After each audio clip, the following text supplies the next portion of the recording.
Hola, muy buenos días, santo día para todos. Bienvenidos. La voz del Espíritu Santo desde México, transmitiendo paz, armonía y entendimiento para ti en cualquier lugar que nos estés escuchando y que eres integrante de este equipo 1. Hackeando tu mente con un curso de milagros. Leti, muy buenos días. Muy buenos días. Y bueno, pues ayer, qué interesante la lección del día de ayer.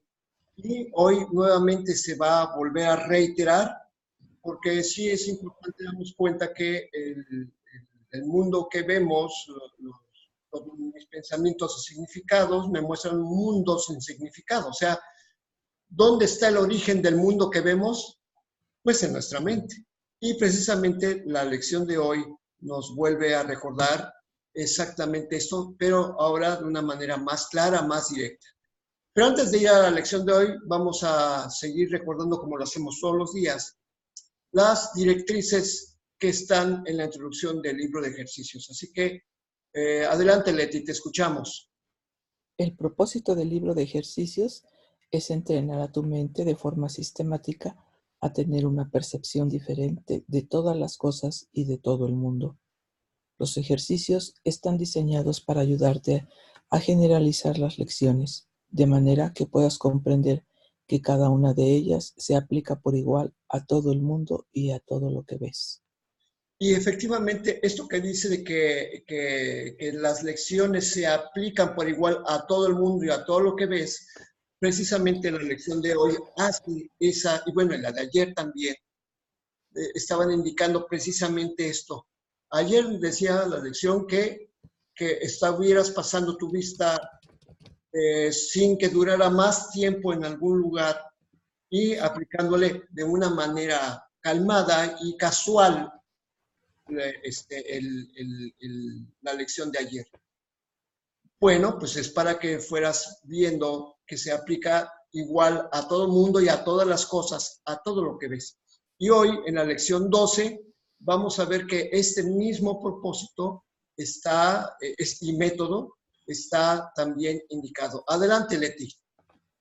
Estoy disgustado porque veo un mundo que no tiene significado.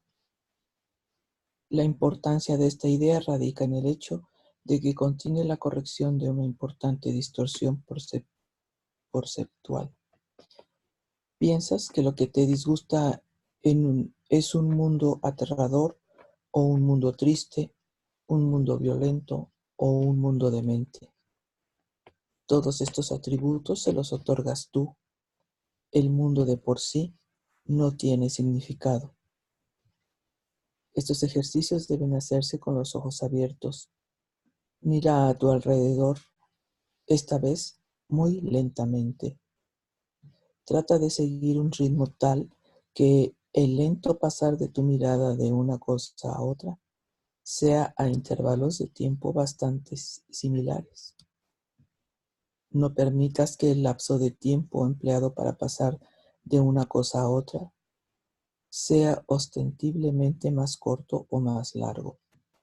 Trata en cambio de mantener un compás medio y parejo a lo largo de todo el ejercicio. Lo que veas no importa. Te enseñas esto a medida que le prestas la misma atención y le dedicas el mismo tiempo a cualquier cosa sobre la que tu mirada se pose. Este es uno de los pasos iniciales en el proceso de aprender a conferirles a todas las cosas el mismo valor.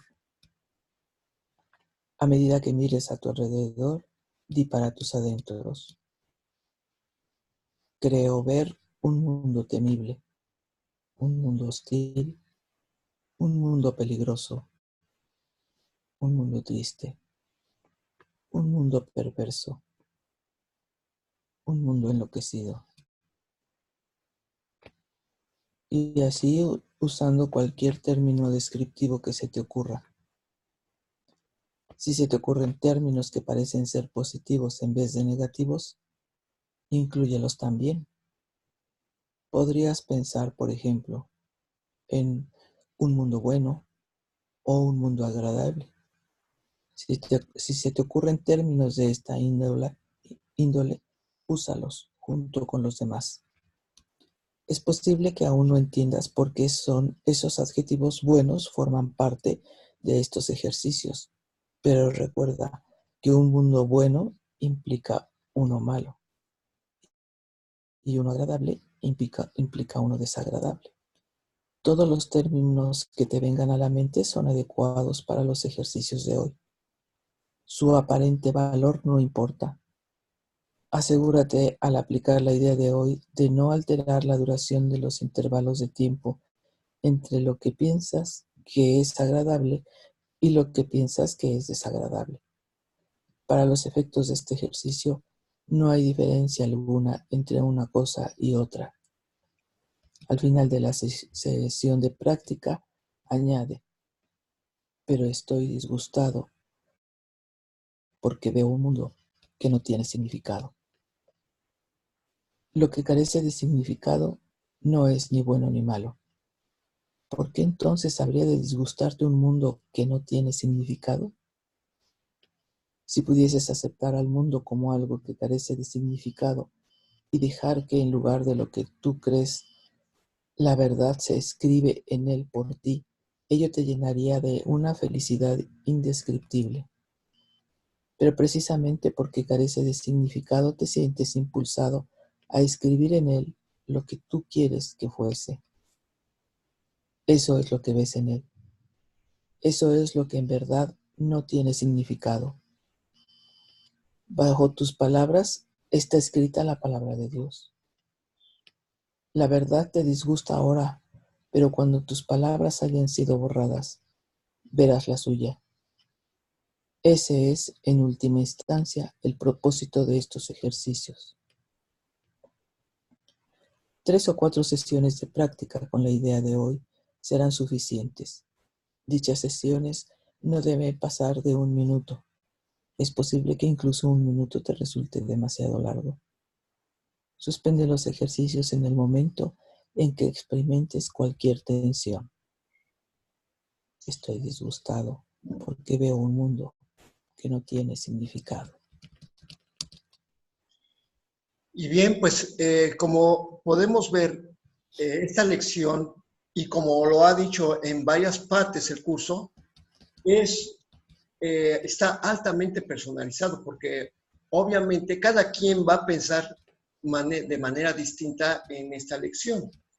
Entonces, básicamente lo que vamos a hacer es explicarla. Bueno, de hecho, está muy claramente explicada, no hay nada que explicar, pero sí aclarar algunos puntos en que es cierto que esta lección está una idea muy importante, está la corrección de una importante distorsión perceptual.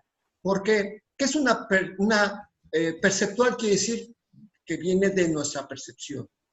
O sea, estamos corrigiendo una distorsión de nuestra percepción. Y es muy importante precisamente porque los adjetivos con que vemos el mundo, agradables o desagradables, finalmente son atributos que nosotros les hemos otorgado. O sea, por ejemplo, estamos viendo lo que sucede en Australia, que todo el continente está incendiado y decimos, ¡ay, qué triste, qué terrible! Pues básicamente no tiene ningún significado. No deberíamos sentirnos ni apenados ni alegres por eso. Simplemente es una cuestión que es. ¿Qué es lo que pasa en Estados Unidos? Que ya tampoco en Estados Unidos quieren a su presidente y hay muchas caricaturas hablando sobre eso. Y finalmente, nosotros hacemos juicios acerca de eso. Y no deberíamos ni siquiera sorprendernos, deberíamos nosotros pensar, esto no tiene ningún significado, no es bueno, no es malo, ¿sí? Toda la cuestión de la delincuencia organizada, de la corrupción en los gobiernos, la bondad demostrada por los integrantes de la Cruz Roja o por aquellos que trabajan por el bien de los demás. Nosotros no deberíamos de estar haciendo dualidad de eso. ¿Por qué? Porque tanto si calificamos como esto es bueno o esto es malo, estamos entrando en dualidad. Estamos haciendo juicios. O sea, no tiene ninguna importancia si es bueno o es malo, porque en el momento, como dice aquí, si estamos viendo un mundo bueno, necesariamente estamos como bloqueando que existe un mundo malo. Y es que no existe ni lo bueno ni lo malo, solamente existe la verdad. Y no tiene que ver con nada que nosotros percibamos. Entonces, precisamente el curso habla muchas veces de que el conocimiento de la palabra nos lleva a la dicha y a la paz absolutas, o sea, no hay ningún tipo de sobresalto. Por ejemplo, cuando alguien se saca la lotería, pues está da brincos de gusto, ¿no? Y es un exceso, ¿por qué? Porque pareciera que se salva de algo terrible, ¿no? Y precisamente es la dualidad. Entonces, por eso esos ejercicios, cada quien tiene que hacer su trabajo, porque lo que importa en la lección es aprender a prestar la misma atención a cualquier cosa sobre lo que nosotros pongamos la atención. O sea, no es nada más, por ejemplo, pues yo, si de repente viera un rostro bonito femenino, pues como que me quedaría pensando, viendo más.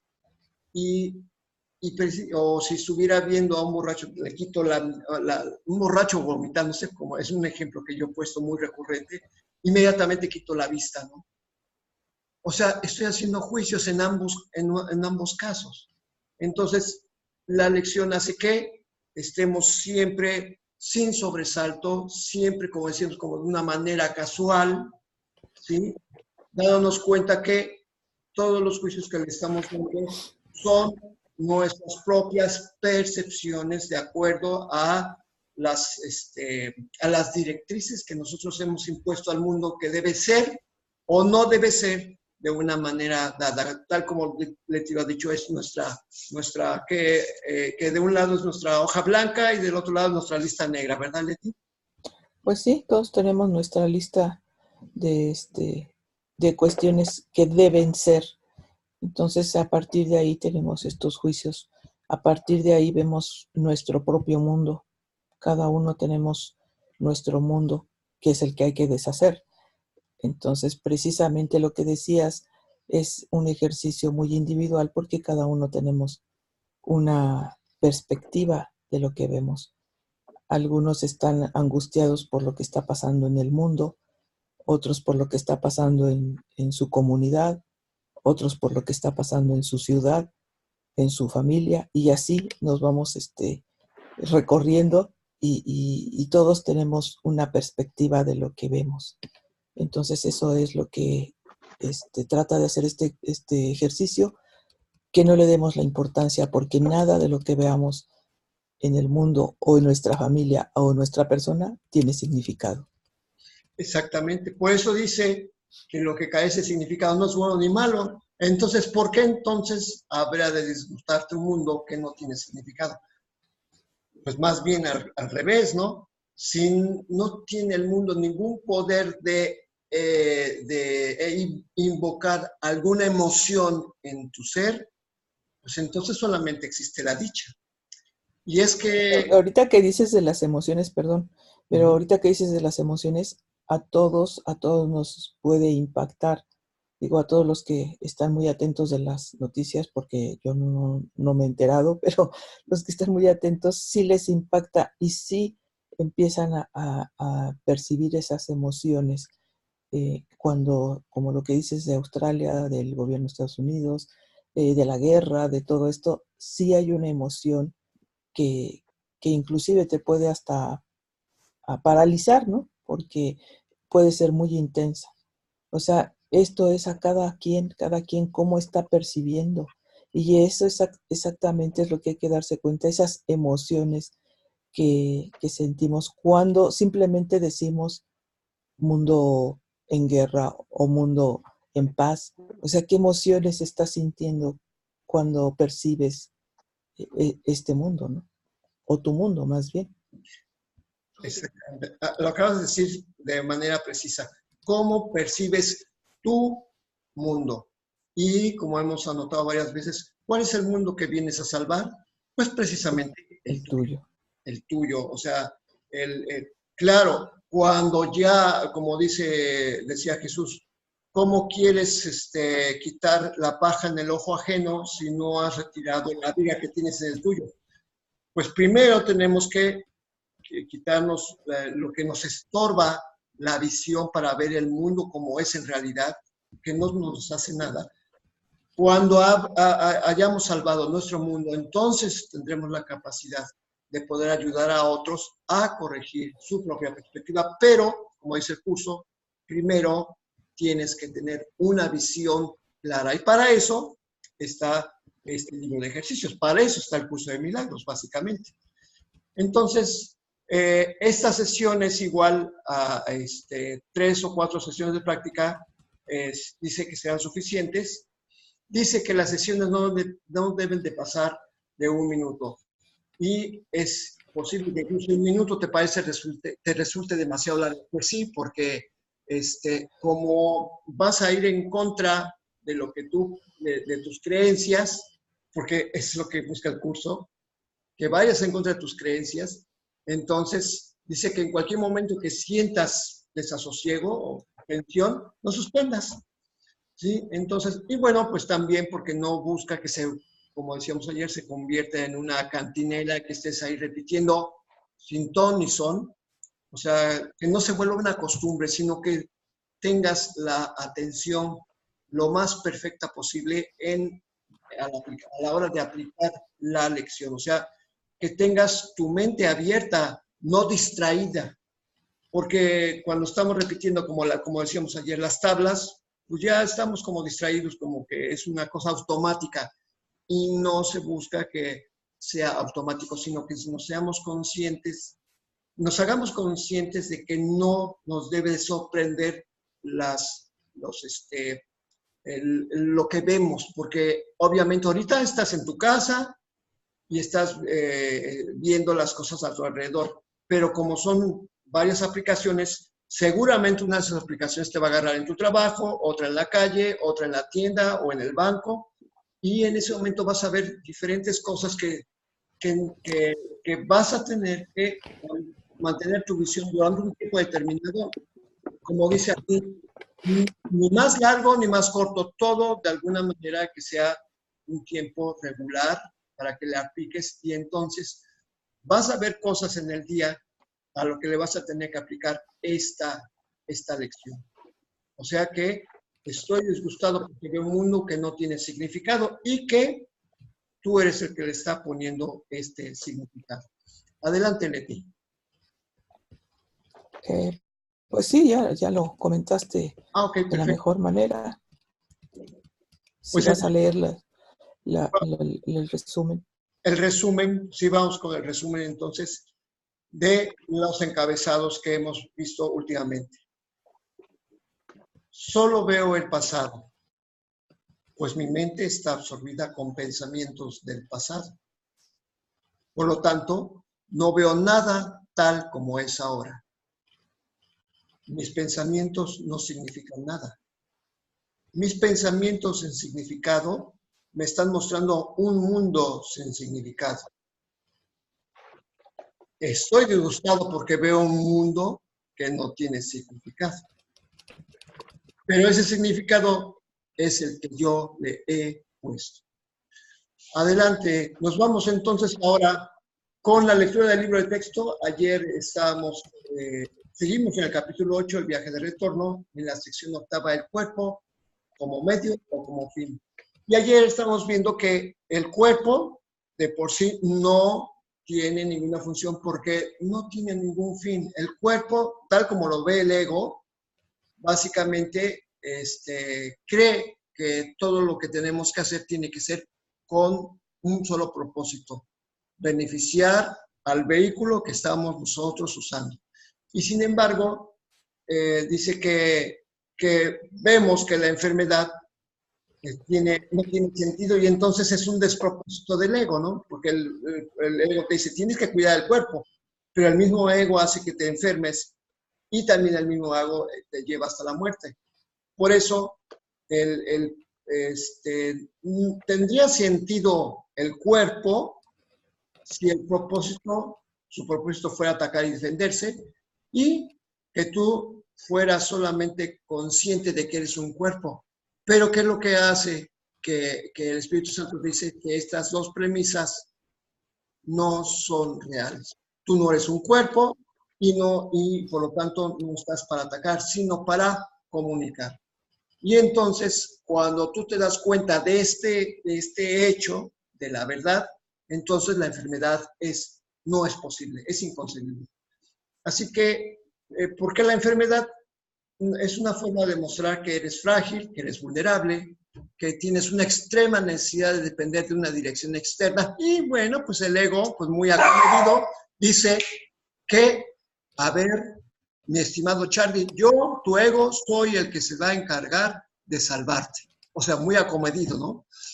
Pero el Espíritu Santo, perfectamente consciente de esta situación, de la misma situación que ve el ego, no se molesta en analizar en absoluto porque sabe que eres inmortal e invulnerable y solo recopila información que sea verdadera.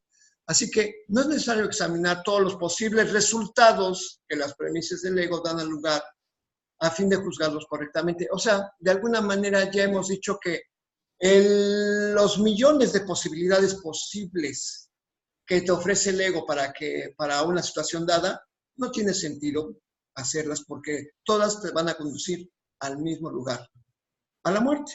Así de simple, no tiene más bien el ego es un despropósito permanente. Y entonces, ¿qué resultado tiene llevar o seguir a lo que no existe? Pues ninguno, porque el error siempre será un error. Y nos los va a explicar nuevamente en los siguientes párrafos que nos va a leer Leti. Adelante, Leti. Un recurso de aprendizaje no es un maestro. No te puede decir cómo te sientes. No sabes cómo te sientes porque has aceptado la confusión del ego y por lo tanto crees que un recurso de aprendizaje puede decirte cómo te sientes. La enfermedad no es más que otro ejemplo de tu insistencia en querer pedirle dirección a un maestro que no sabe la respuesta. El ego no puede saber cómo te sientes. Cuando dije que el ego no sabe nada, dije lo único que es completamente cierto con respecto al ego. Pero hay un corolario. Si solo el conocimiento existe y el ego no tiene conocimiento, entonces el ego no existe. Pues aquí hay una cosa que dice bien chistoso. O sea, a mí me llama la atención. Dice, cuando dije que el ego no sabe nada, dije lo único que es completamente cierto con respecto al ego. O sea, el ego no sabe nada. Todo lo demás con respecto al ego es mentira. O sea, es falso, es una ilusión, es un sueño. Pero es cierto que no sabe nada. No sabe ni quién eres, no sabe cómo te sientes. Es como decir, es una manera, es como decirle, yo uso a veces el teléfono como un recurso de aprendizaje o la computadora, pero la verdad es que este recurso de aprendizaje no sabe cómo me siento. Pues lo mismo pasa con el cuerpo. El cuerpo realmente no tiene ni idea de cómo sientes. Donde crees sentir cómo te sientes es en la mente. Pero digo, donde crees sentir. Pero, ¿qué es lo que busca el curso de milagros? El curso de milagros está buscando que todas tus emociones sean cada vez más disminuidas. ¿Por qué? Porque las emociones lo que hacen es impedir que sientas lo único que es real. Porque el amor y la dicha no son emociones. Esa es la gran diferencia. El amor, la dicha y la paz no son emociones, sino un estado del ser. Y por eso dice que el recurso de aprendizaje no es un maestro, que no sabe, no puede decir cómo te sientes, porque el cuerpo no puede detectar la paz, no puede detectar la dicha y no puede detectar el amor, que son estados del ser. Entonces, por eso el ego no puede saber cómo te sientes, que eso es lo único que se puede sentir. Pero no es una emoción que va y viene como el miedo, como la ira, como el enojo, como la angustia, como la desesperación. Todas estas emociones que llenan lo que hemos hablado del catálogo de emociones psicológicas. O sea, bueno, dentro de la psicología, este compendio de emociones, finalmente son cosas que vienen, se van, deshacen, aparecen y vuelven a deshacerse.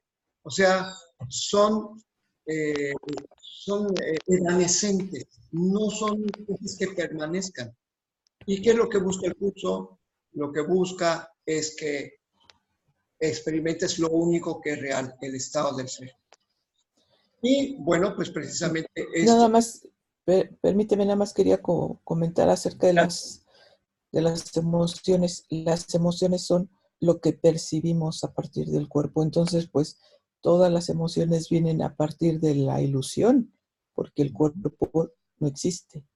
Entonces, pues eso es lo que a lo mejor nos cuesta trabajo entender, porque esas emociones las hemos sentido todos, absolutamente todos. Y decir, bueno, pues que no existe, pues si las siento, pues si las he vivido, pues si las he experimentado, ¿no? Pero pues hay que estar conscientes de que eso es lo que nos ha enseñado el cuerpo y el ego, ¿no? Que podemos estar en esos estados. Y pues aquí nos dice, no sabe nada el ego, no te puede enseñar nada. Entonces, pues el único estado que podemos tener es el de paz y dicha absoluta. Efectivamente, ese es el único estado, pero no es un estado emocional, sino es un estado del ser. Pero fíjate qué curioso, también dice que así como el ego no sabe nada, ¿sí? También hay un corolario. Si solo el conocimiento existe y el ego no tiene conocimiento porque no sabe nada, entonces el ego no existe. O sea, es una cosa que, bueno, pues es la lógica del espíritu. Dice, pues si el ego desconoce lo que es la dicha, la paz y el amor infinitos, que son estados del ser, pues entonces el ego no es ningún ser. Por lo tanto, no existe y está muy bien explicado aquí. Y bueno, pues ahora, ¿por qué no? ¿Cómo es que no existe? Pues habla el siguiente párrafo sobre esto. Adelante. Tal vez te preguntes cómo es posible que la voz de algo que no existe pueda ser tan insistente. ¿Has pensado alguna vez en el poder de distorsión que tiene lo que deseas, aun cuando no es real? Son muchos los casos que demuestran cómo lo que deseas distorsiona tu percepción. Nadie puede dudar de la pericia del ego para presentar casos falsos. Y nadie puede dudar tampoco de que estás dispuesto a escucharle hasta que decidas no aceptar nada excepto la verdad. Cuando dejes de lado al ego, este desaparecerá. La voz del Espíritu Santo es tan potente como la buena voluntad que tengas de escucharla. No puede ser más potente sin que viole tu libertad de decisión, que el Espíritu Santo intenta restaurar, no menoscabar. Ah, es que está precioso esto. Bueno, como cierra, me parece maravilloso. Pero aquí hay una cosa que dice que son muchos los casos que demuestran cómo lo que deseamos distorsiona nuestra percepción. Bueno, yo les he contado muchas veces esa historia del sombrero, ¿no? Que yo usaba sombrero porque cada vez que tocaba más bien, porque ya no es una cuestión actual, yo me escondía de las miradas de las personas porque básicamente al momento de verlas yo pensaba que me estaban criticando. Y entonces cuando terminaba la hora de tocar y la gente se acercaba a mí y me felicitaba, me di cuenta que mis ojos, mis oídos y todos mis sentidos estaban abocados en creer lo que mi mente estaba creyendo falsamente. Entonces, el detalle es que por eso nadie puede dudar de la pericia del ego para presentar casos falsos. Y el detalle es que usa tus propios sentidos para darte testimonio de ello. O sea, que es muy importante tener siempre la mente abierta, porque cada vez que pensamos acerca de algo negativo acerca de nosotros, solamente estamos escuchando la voz del ego y es una voz falsa. Como dice el curso, siempre deberíamos pensar bien de nosotros porque somos hijos de Dios y Dios jamás se equivoca en lo que crea. Entonces, por eso hay que poner en tela de duda todo lo que dice el ego, siempre todo. Y curiosamente, lo que vamos a ver el día de hoy, en el manual para el maestro, nos habla de esto precisamente.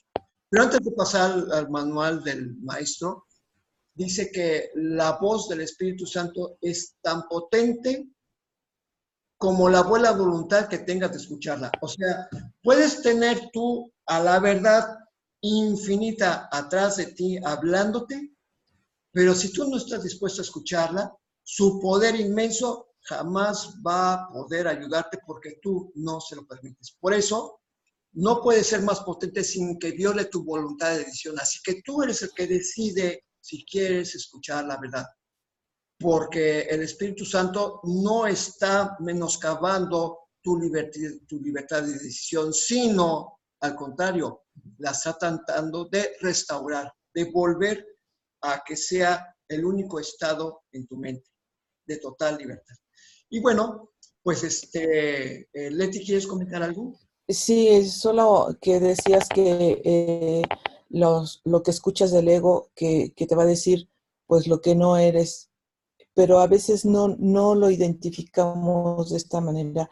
Podemos identificar que nos está dando un consejo acerca de algo que queremos y que nos parece bien. O sea, no nada más que nos parezca mal, nos parece bien, pero el ego no sabe lo que nos conviene, ni nosotros mismos. Entonces, ahí están los consejos que hemos aceptado del ego y que no nos llevan a ningún lado. Y comento esto porque decías que el ego nos está diciendo o aconsejando lo que no somos. Sí, efectivamente, pero también en circunstancias que nosotros queremos alcanzar y que definitivamente no las podemos alcanzar con sus consejos. Sí, no, es que el ego siempre va a estar limitado, a excepción del Espíritu Santo, que siempre ve mucho más allá de lo que somos y que efectivamente sabe lo que nos conviene. Bueno, pues vámonos con la lectura del manual para el maestro. Ayer terminamos una pregunta muy interesante y hoy vamos a hablar de la pregunta 27. ¿Qué es la muerte? Y aquí es donde viene dice el corolario que decíamos lo que vimos en el libro de texto, el ego no sabe nada. O sea, y que finalmente es algo que no existe. Si él no sabe nada, por lo tanto, no tiene conocimiento y la verdad es solamente conocimiento y por lo tanto el ego no existe. Y ¿qué es la muerte? No dice, no está preguntando, ¿existe la muerte? Más bien está definiendo qué es la muerte para que nosotros lo podamos entender de una manera más clara. Adelante, Leti. La muerte es el sueño central de donde emanan todas las ilusiones. ¿No es acaso una locura pensar que la vida no es otra cosa que nacer, envejecer, perder vitalidad y finalmente morir? Ya hemos planteado esta pregunta anteriormente, pero ahora debemos examinarla con mayor detenimiento. La creencia fija e inalterable del mundo es que todas las cosas nacen para morir. Se considera que así es como opera la naturaleza. Y ello no se debe poner en tela de juicio, sino que debe aceptarse tal como la ley natural de la vida. Lo cíclico, lo cambiante y lo incierto, lo inestable y lo inconstante, lo que de alguna manera crece y mengua siguiendo una trayectoria determinada, es lo que se considera la voluntad de Dios. Y nadie se pregunta si un creador benigno hubiese podido disponer algo así. Si el Híjole. universo que percibimos, ¿me sigo? Sí, sí, adelante, adelante. Si el universo que percibimos fuese tal como Dios lo creó, sería imposible pensar que Dios es amoroso, pues aquel que ha decretado que todas las cosas mueran y acaben en polvo, desilusión y desesperanza, no puede sino inspirar temor. Tu insignificante vida está en sus manos, suspendida en un hilo que Él está listo para cortar, sin ningún remordimiento y sin que le importe, tal vez hoy mismo. Y aun si esperase el final, es seguro de todas formas. El que ama a un Dios así no conoce el amor, ya que ha negado que la vida sea real. La muerte se ha convertido en el símbolo de la vida. Su mundo es ahora un campo de batalla en donde reina la contradicción, y los puestos luchan en una guerra interminable. Allí donde hay muerte, es imposible la paz. Híjoles, es que esta pregunta a mí, desde que la leí la primera vez, me dejó como una campana que sigue sonando todo el tiempo. Es un conocimiento que nos dice muy claramente, dice, ¿no es acaso una locura pensar que la vida no es otra cosa que nacer, envejecer, perder vitalidad y finalmente morir? Esta es la trayectoria que Dios destinó al hombre. Dice, pues es una locura, ¿no? Y además, aparte, hay una cosa que se considera que es así como opera la naturaleza y que no se debe poner en tela de juicio porque se debe aceptar la ley natural de la vida, que es todo lo que nace tiene que morir.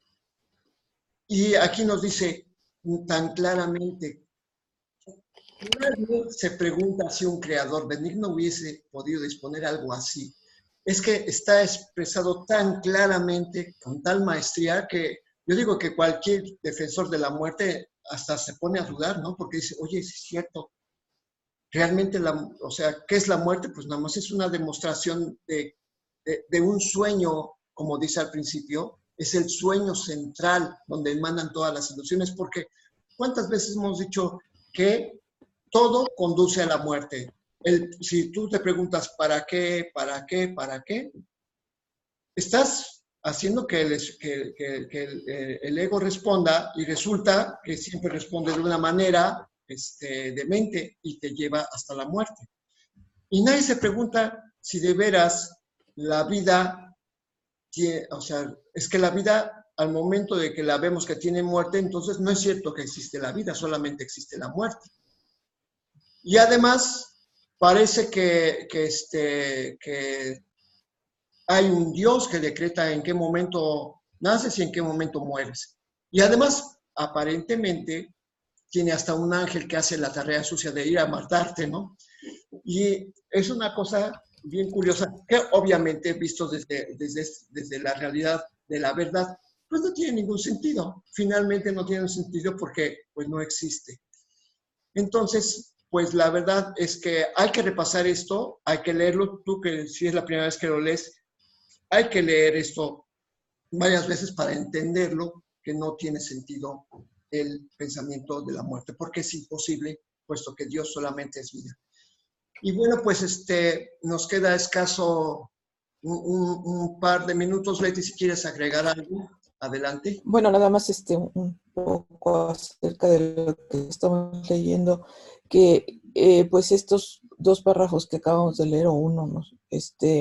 Pues nos están diciendo cómo hemos percibido la muerte y nos está cuestionando acerca de que si esto sería posible si tuviéramos un Dios amoroso, ¿no? Entonces, para empezar, ahí estamos sabiendo cómo hemos percibido la muerte, cómo la hemos aceptado, cómo hemos aceptado este concepto de la muerte, que todos tenemos que morir, e inclusive hay dichos, ¿no?